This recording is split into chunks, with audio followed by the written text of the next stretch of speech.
Pasado alas 2 ng hapon na makatanggap ako ng text message mula sa delivery rider ng JNT at meron daw akong parcel na nagkakahalaga ng 322. Nagulat lang ako kasi wala naman akong matandaan na in-order online. Gayunpaman ay minabuti ko na ding puntahan ito. Pagdating sa pick-up point ay saka ko lang naalala na meron pala akong in-order sa Temu na cellphone pouch few months ago. At syempre dahil lumabas na naman ang kayabangan ko ay nagbigay tayo ng tip sa delivery rider. 322 sir. Bigyan na lang ako ng 150. Sana all. Naranasan ko din kasi mag-delivery rider. Ang hirap kaya. Habang pabalik na ako sa aming station ay may nakita ako mga tropa na naglalakad palabas ng gate. Sana all, long weekend talaga oh. Pagdating sa aming barracks ay agad kong in-unbox ang aking in-order.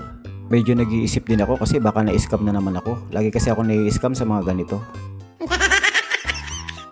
At yun nga, ito pala talaga yung in-order kong cellphone pouch few months ago.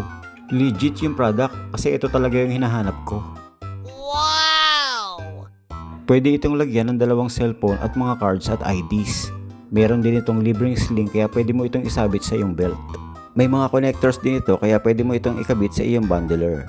At dahil meron din siyang nakaabang nakabitan ng patch ay nilagyan ko ito ng design.